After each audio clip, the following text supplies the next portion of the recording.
RSS ಕಾರ್ಯಕ್ರಮಗಳಿಗೆ ಅನುಮತಿ ಕಡ್ಡಾಯ ವಿಚಾರ ಸಚಿವ ಪ್ರಿಯಾಂಕ್ ಖರ್ಗೆ ವಿರುದ್ಧ ಬಿಜೆಪಿ ನಾಯಕರು ಈಗ ಸಿಡಿದೆದ್ದಿದ್ದಾರೆ.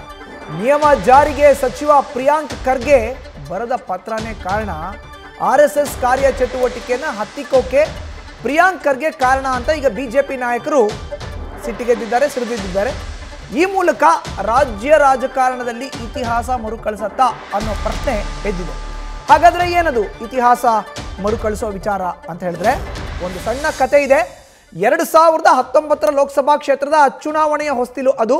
2017-18ರಲ್ಲಿ ಲೋಕಸಭಾ ಸದನದಲ್ಲಿ ಮಲ್ಲಿಕಾರ್ಜುನ್ ಖರ್ಗೆ ಅವರು ನಿಂತು NDA ಸರ್ಕಾರದ ವಿರುದ್ಧ, ಪ್ರಧಾನಿ ನರೇಂದ್ರ ಮೋದಿ ವಿರುದ್ಧ, ಕೇಂದ್ರ ಸಚಿವ ಅಮಿತ್ ಶಾ ವಿರುದ್ಧ ಗುಡುಗಿದ್ರು.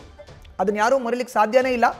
ಆಗ ಪ್ರಧಾನಿ ನರೇಂದ್ರ ಮೋದಿ ಅವರು ಸದನದಲ್ಲೇ ಖರ್ಗೆಜಿ ನೀವು ಮುಂದಿನ ಚುನಾವಣೆಯಲ್ಲಿ ಗೆದ್ದು ಬನ್ನಿ, ಆ ನಂತರ ನೋಡೋಣ ಅನ್ನೋ ಒಂದು ಮಾತನ್ನು ಹೇಳಿದರು. ಈ ಮೂಲಕ ಕಲಬುರಗಿ ಲೋಕಸಭಾ ಕ್ಷೇತ್ರವನ್ನು ಬಿಜೆಪಿಯ ಹೈಕಮಾಂಡ್ ನಾಯಕರು ಟಾರ್ಗೆಟನ್ನು ಮಾಡಿದರು. ಪ್ರಧಾನಿ ನರೇಂದ್ರ ಮೋದಿ, ಅಮಿತ್ ಶಾ, JP ನಡ್ಡಾ ಆದಿಯಾಗಿ ಎಲ್ಲರೂ ಕೂಡ ಅದನ್ನು ಟಾರ್ಗೆಟ್ ಮಾಡಿ ಮಲ್ಲಿಕಾರ್ಜುನ ಖರ್ಗೆ ಅವರ ಕ್ಯಾಂಪ್ನಲ್ಲೇ ಅತ್ಯಾಪ್ತರ ಬಳಗದಲ್ಲಿ ಗುರುತಿಸಿಕೊಂಡಂಥ ಡಾಕ್ಟರ್ ಉಮೇಶ್ ಜಾಧವ್ ಅವ್ರನ್ನ ಆಪರೇಷನ್ ಕಮಲದ ಮೂಲಕ ಬಿಜೆಪಿಗೆ ಕರೆತಂದು 2019 ಲೋಕಸಭಾ ಕ್ಷೇತ್ರದ ಚುನಾವಣೆಯಲ್ಲಿ ಟಿಕೆಟನ್ನು ಕೊಟ್ಟರು.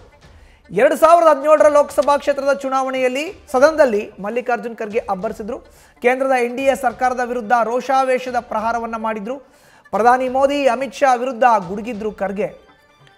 ಮಲ್ಲಿಕಾರ್ಜುನ್ ಖರ್ಗೆಗೆ ಸದನದಲ್ಲೇ ಸವಾಲನ್ನ ಎಸ್ತಿದ್ರು ಪ್ರಧಾನಿ ನರೇಂದ್ರ ಮೋದಿ. ಮುಂದಿನ ಎಲೆಕ್ಷನ್ನಲ್ಲಿ ನೀವು ಮೊದಲು ಆಯ್ಕೆಯಾಗಿ ಬನ್ನಿ, ನೋಡೋಣ ಅಂತ ಸವಾಲನ್ನ ಎಸ್ತಿದ್ರು. ಎದುರಾದಂಥ 2019 ಲೋಕಸಭಾ ಕ್ಷೇತ್ರದ ಚುನಾವಣೆಯಲ್ಲಿ ಸೋಲು ಕಂಡಿದ್ರು ಮಲ್ಲಿಕಾರ್ಜುನ್ ಖರ್ಗೆ. ಅಲ್ಲಿ ತನಕ ಸೋಲನ್ನೇ ಕಾಣದ ಮಲ್ಲಿಕಾರ್ಜುನ್ ಖರ್ಗೆ ಅವರು ಬಿಜೆಪಿಯ ನಾಯಕರು ಎಸೆದಂಥ ಸವಾಲ್ಗೆ ಸೋತಿದ್ರು. ಸೋಲಿನ ರುಚಿ ತೋರಿಸಿತ್ತು ಬಿಜೆಪಿ ನಾಯಕರು. ಈಗ ಪ್ರಿಯಾಂಕ್ ಖರ್ಗೆಗೂ ಕೂಡ ಅವರಿಂದ RSS ಟಾರ್ಗೆಟ್ ಆಗಿದೆ.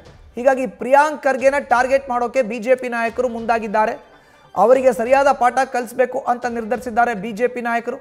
ಪ್ರಿಯಾಂಕ್ ಖರ್ಗೆ ಪ್ರತಿನಿಧಿಸೋ ಅಂತ ಕಲಬುರಗಿ ಜಿಲ್ಲೆಯ ಚಿತ್ತಾಪುರ ಕ್ಷೇತ್ರ ಏನಿದೆ ಅದನ್ನು ಟಾರ್ಗೆಟ್ ಮಾಡಿಕೊಂಡು ಮುಂಬರುವಂಥ 2028 ಸಾರ್ವತ್ರಿಕ ವಿಧಾನಸಭಾ ಕ್ಷೇತ್ರದ ಚುನಾವಣೆಯಲ್ಲಿ ಅವರಿಗೆ ತಕ್ಕ ಪಾಠವನ್ನು ಕಲಿಸಲಿಕ್ಕೆ ವೇದಿಕೆಯನ್ನು ಈಗಲೇ ಸಜ್ಜು ಮಾಡಿಕೊಳ್ಳಕ್ಕೆ ತೆರೆಮರೆಯಲ್ಲಿ ಸಿದ್ಧತೆಗಳನ್ನು ಆರಂಭಿಸಿದ್ದಾರೆ ಬಿಜೆಪಿ ನಾಯಕರು ಅನ್ನೋ ಎಕ್ಸ್ಕ್ಲೂಸಿವ್ ಮಾಹಿತಿ ನ್ಯೂಸ್ ಫಸ್ಟ್ಗೆ ಈಗ ಲಭ್ಯ ಆಗಿದೆ. ಇತಿಹಾಸ ಈ ಮೂಲಕ ಮರುಕಳಿಸೋ ಅಂತ ವೇದಿಕೆಯನ್ನು ಸೃಷ್ಟಿ ಮಾಡಲಿಕ್ಕೆ ಬಿಜೆಪಿ ನಾಯಕರು ಮುಂದಾಗ್ತಾ ಇದ್ದಾರೆ. ಬಿಜೆಪಿ ನಾಯಕರು ಒಂದು ಕ್ಷೇತ್ರವನ್ನು ಟಾರ್ಗೆಟ್ ಮಾಡಿದ್ರೆ ಖಂಡಿತವಾಗ್ಲೂ ಅಲ್ಲಿ ಯಶಸ್ಸು ಆಗ್ತಾರೆ ಅನ್ನೋದಕ್ಕೆ ಈಗ ಉದಾಹರಣೆ ನಮ್ಮ ಕಣ್ಮುಂದೆ ಇದೆ. ಅದು 2019 ಲೋಕಸಭಾ ಕ್ಷೇತ್ರದ ಚುನಾವಣೆಯಲ್ಲಿ ಸೋಲನ್ನೇ ಕಾಣದಂಥ ಮಲ್ಲಿಕಾರ್ಜುನ್ ಖರ್ಗೆಗೆ ಮೊದಲ ಬಾರಿಗೆ ಸೋಲನ್ನ ರುಚಿ ತೋರಿಸಿದ್ರು ಬಿಜೆಪಿಯ ನಾಯಕರು. ಈ ನಿಟ್ಟಿನಲ್ಲಿ ಈಗ ಪ್ರಿಯಾಂಕ್ ಖರ್ಗೆ RSSನ ಟಾರ್ಗೆಟ್ ಮಾಡಿದ್ದಾರೆ. ಈಗ 2028ಕ್ಕೆ ಪ್ರಿಯಾಂಕ್ ಖರ್ಗೆ ಕ್ಷೇತ್ರವನ್ನು ಟಾರ್ಗೆಟ್ ಮಾಡೋದ್ರ ಮೂಲಕ ಅವ್ರನ್ನೇ ಹೆಣಿಲಿಕ್ಕೆ ಸಿದ್ಧತೆಯನ್ನು ಮಾಡ್ಕೊಳ್ತಾರೆ. ನ್ಯೂಸ್ ಫಸ್ಟ್ ನಿರ್ಭೀತಿಯಿಂದ ನಿಮ್ಮ ಪರವಾಗಿ.